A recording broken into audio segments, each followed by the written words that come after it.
And now, please welcome Hindou Ibrahim, Co-Chair, International Indigenous Peoples Forum on Climate Change. Janti Soeripto, President and CEO, Save the Children USA.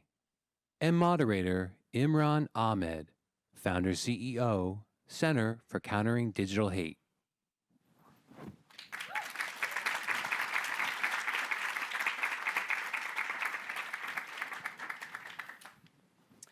Well, thank you so much. It's very nice to be here in a really exciting and interesting room full of people. One of our colleagues may join us, Hindou. She's stuck in traffic right now, which I understand is an occupational hazard in New York. I'm sure London can be like that too. I'm really delighted, though, to be with Janti. And we're going to sort of make this a sort of fireside chat. I've got some questions which were meant to be for the whole panel, but actually we're just going to freewheel it a little bit. So, you know, the point of today, and I run a very small organization, 20 staff, 4 years old. We turned 4 last week. And Janti runs a very big and incredibly successful organization, Save the Children. But we're both here, and we're all here to think about what it might mean to scale up impactful innovation. And it's something that no matter how big you are, you have to think about every single day. Otherwise, you're not doing your job as the leader of an organization like ours. Now, you know, we're both very impact focused, but I'd love to start thinking about the structure of how you build organizations that can deliver impact in a sustained way. And when they get to scale, can continue to innovate and deliver impact as well. So I wanted to ask you first, you know, how do you seek out good ideas for incorporation into the many programs that SAVE has? And what does it look like to nurture those to a larger reach? Yeah, and I think that's always the perennial question for any leader of any organization, right? Even if SAVE is 104 years old. So we're, and that's great on the one hand, but it's also the classic example of, but then you get a lot of, if you're not careful, you really fall into the trap of, oh, we've done that for a long time and we've been very successful. So why would we change it, right? So for us, I mean, that concept of having a bit of an engine 1, engine 2 view to say, okay, yes, our traditional business, survival for newborns, education for all children, making sure children are protected, and all of these interventions that some of them we piloted in the 60s and the 70s, right? And we were known for it. We're known for positive deviance in nutrition. We're known for saving newborn lives. We're known for household economic analysis to understand how much money families actually have to make sure their children are safe and survive, etc. But that doesn't mean you always have to innovate. Partially, the situation changes. So a lot of our innovation actually comes directly from our programs at a country level, because that's where the immediate change is visible. Our staff, our colleagues there, and we have 25,000 staff across the world in 110 countries. Most of those staff are national staff, quite often from the local communities, right? Even in the US, we work in 300 rural communities. Most of our staff is from those communities. It's also a matter of trust building and legitimacy. So a lot of that innovation comes from countries, and I think the benefit of then being, yes, 100 years old and having a lot of scale or size, not necessarily scale, is that you can pick up those ideas and go like, well, that is great if it works in Uganda. So practical example, Uganda, one of the countries that was incredibly hit by lockdowns, the country that had schools closed for almost the longest in the world, 24 months. Our colleagues there really piloted an approach to think about how do we help kids catch up after so long out of school? How do we meet them where they are, irrespective of their age, understand where their literacy, numeracy, social skills are, and then help them overcome it, working with the parents, the community, etc., in a shorter space of time. We've done some of those interventions in other countries during conflict. Uganda was the first one where we actually piloted it for this lockdowns or after lockdown situation. Now we're doing catch-up clubs, which is what it was called, in 9 countries because we were able to say, oh, this is great. What kind of evidence do we need? Do we need an RCT? And now can we get some seed funding together? Let's go to all of our funders to see if we can actually find and fundraise $25 million to now do it in other countries.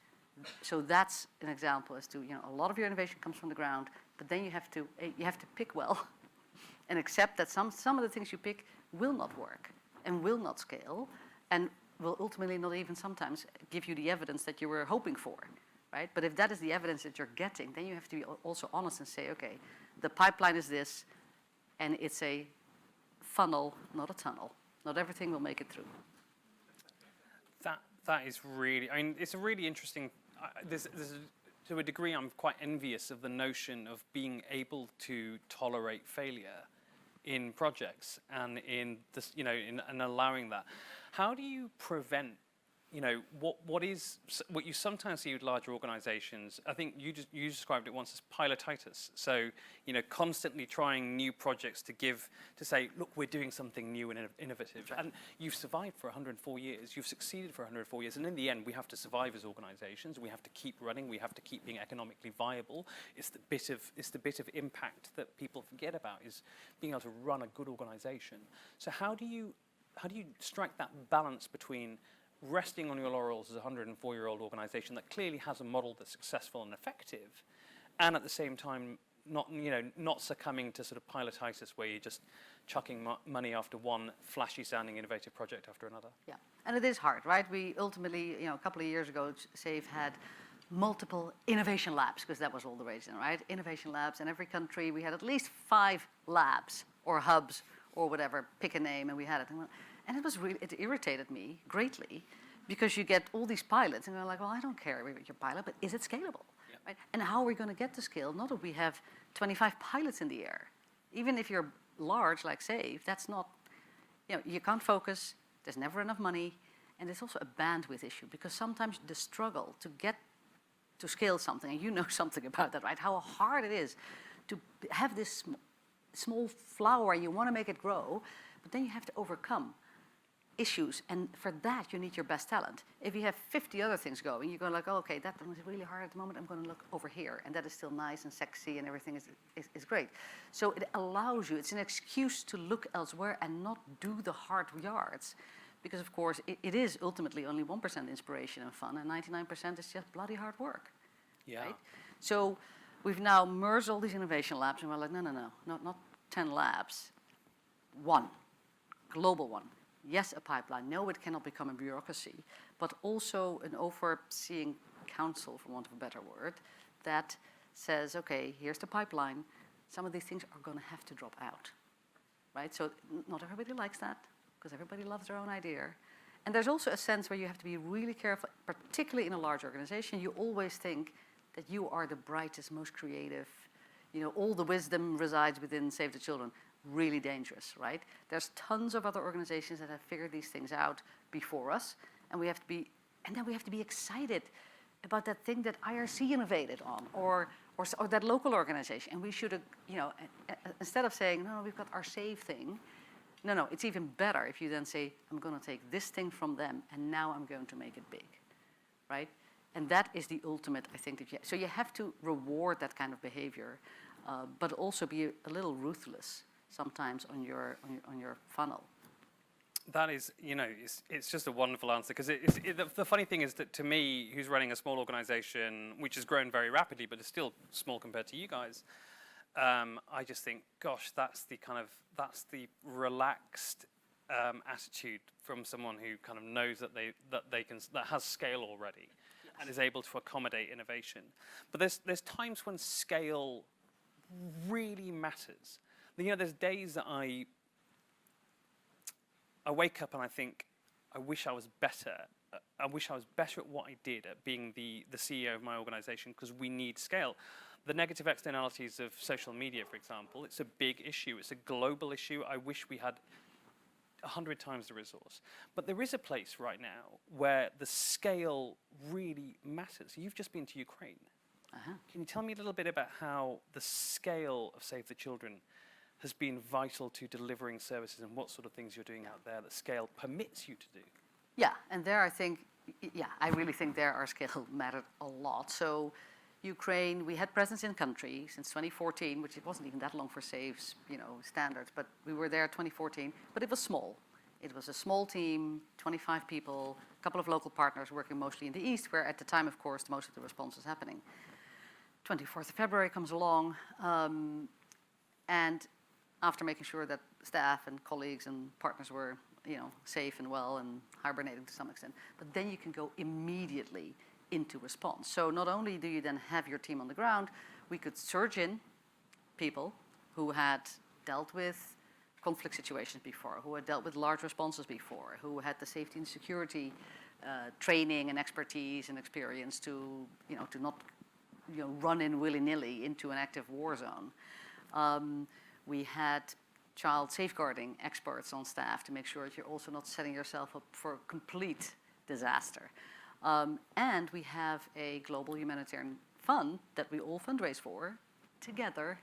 One fund, not 20, one fund, $100 million, that you can then immediately say, okay, go, don't worry about the fundraising. And when you have Ukraine, you know the fundraising is going to come. That didn't worry me in the least. My biggest concern was safety, security, and can we actually spend the money wisely in a short space of time, because that is what everybody then always wants in that first couple of months. So we had money, you have working capital that allows you to then start, and then you fundraise on the back of those examples, because then you go like, well, we're there, we're doing this, we're doing that, we're starting cash transfer programming, and you have your things set up and running. And you can use your experience and your age in this sense, because we have 18, we call them common approaches. They're essentially global products. We say we've done them for a long time. There is evidence. They're in the areas of education, protection, and health. So depending on what you need, it's essentially a little bit like, I'm going to the store, I'm picking this thing up from the shelf, and I'm going to see how it applies in Ukraine.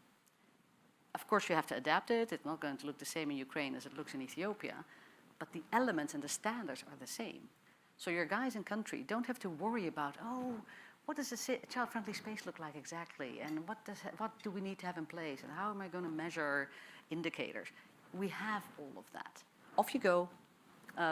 Your main concern has to be, can we work with the government? Is it safe? Can we adapt to the situation? Oh, Ukraine, everybody has a bank account. There's great infrastructure. Cash transfer program is actually relatively easy compared to a lot of other countries. So let's start immediately with that. So it allows you to do a lot of things much faster and much more efficiently than reinventing the wheel every single time. It's incredible. Well, thank you. On behalf of all of us, I think, thank you for the work that you folks are doing out there, because it really, really matters, and it's having a huge difference to something which is probably one of the most appalling situations in the world right now. This is, this session is about sort of the nexus of innovation, of big ideas, of technology as well. And I'm a funny person to be doing this session, because in one respect, most of my work is thinking about the negative externalities of technology, of social media in particular. But we know that these technologies are changing the way that everything works, including your work as well. What are some of the positives and some of the negatives that you've seen coming out of tech in your work? Yeah, well, absolutely. And again, if you're 104 years old, sometimes that's also really hard then to grapple with, sure. Right? So let me give you two examples, and I actually saw one of them, in practice, in reality in Ukraine. Save the Children has also set up a small global ventures team that really looks at, can we organize or mobilize capital to invest in small organizations that are sometimes much more nimble than we are, very innovative. It's that idea of picking up ideas from somebody else. So we've invested in a small company. It's called Library for All. It's essentially it's tablets. It's offline. It puts books and reading materials on a tablet. We've used them in Papua New Guinea, in Ethiopia, etc.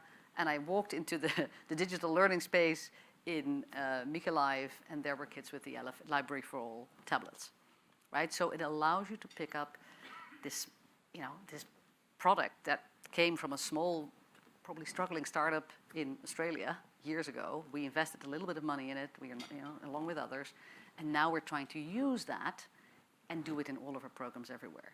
And it is as relevant in Ethiopia as it is in Ukraine at this point in time, right? Another example is, again, a small entrepreneurial organization, actually based here in the United States, ThinkMD. They are doing, they're digitizing essentially what a community health worker needs to diagnose kids. Particularly under 5-year-olds, they die unnecessarily because the diagnosis is poor. Pneumonia is missed, malaria is missed, diarrhea is missed, right? Things that you don't need to be a completely certified doctor for to be able to do. So can you give them a tool in their pocket that helps them do better diagnosis? Now, we use them in a number of countries, but you still then have to make sure you lift it up and go, can we do it in all of our health programs? And then you do have to sometimes work against the traditional approach of, well, that's going to be really hard, USAID might not like it, or every country will have their own idea, and the Ministry of Health in a particular country might not. So you really have to work sometimes against the grain of that, you know, programmatic, projectized approach of we're doing this thing here and we're doing it in one country. How do you avoid the mistake? So there's a mistake that I see too often with larger organizations of, I remember being told by a CTO of a company I worked for when I was young, actually in New York, in my 20s, you never get fired for hiring IBM. And so, Yeah, you know, at exactly. the time, the choice was So right. IBM CRM systems or Salesforce.com. I'm old enough that Salesforce.com was completely new when I was in my 20s. And so, you know, the question was there, and he went with IBM, and he said, you won't get fired for hiring them. And you're right, that throughout the entire chain that enables us to deliver impact, especially at the fund level, like there's various levels of sclerosis and a failure to adapt to reality or a lack of trust in innovation or in small scale. How do you make sure that the people that you're selecting, the programs, the organizations you seek to give your money to, that you seek to enable, that you seek to raise up, aren't just the IBMs? Yeah, and that is tricky, you're totally right. And I think you also have to then sometimes celebrate the failures, as you say, right? In that pipeline of ours that I talked about, I mean, I'm mentioning some that I think are actually on the cusp of succeeding, but, you know, it's not complete scale, so let's not completely, you know, celebrate before we can really see it. But we've also had a few that were great interventions, right? A tool to help teacher attendance in schools. It wasn't that it didn't work. It just was too expensive to scale, right? They always talk about what are the levers of scale that you need to overcome. And if it's too linked to, you know, having sometimes fantastic connectivity, doesn't always happen in the places where we work. If it's too linked to having fantastic teachers or school principals, sometimes that doesn't scale, right? Because that's not the case in a lot of places where we work. So you have to be very brutal, and it was hard because people who worked on that project felt like we've got a great thing here. It's working in one country.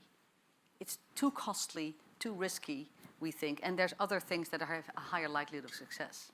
So the opportunity cost you have to constantly, I think, take into account there.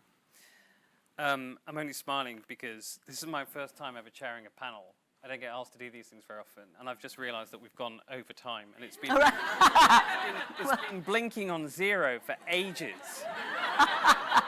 So you've got the rare privilege of my first and only time chairing anything ever. I think it's important that you don't fire people when they fail once. Just saying.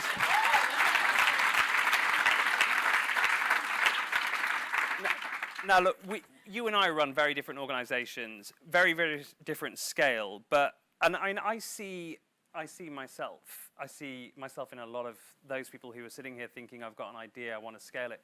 4 years ago, I was sitting backstage in a green room for the launch of our first ever report. It was the 14th of September, 2019. I'd just turned 41. I can't swear here, can I? I was very scared. And we're now 20 people. We're big enough now that, you know, Elon Musk is suing us, so clearly we've done something right. Badge of honor, man. Badge of honor. It really is. Yeah. We've been threatened by Robert F. Kennedy Jr., Elon Musk, and Heartbeat International in the last 2 years. Quite proud of that. That's a good list. That's a good list. Yeah. But it is a rare privilege for me to speak to someone like you. So thank you so much, and thank you because, you know, what you do is what we all aspire to do, is to run something which has had heritage, scale, and brought a lot of good to the world for a long, long time. So thank you. Thank you.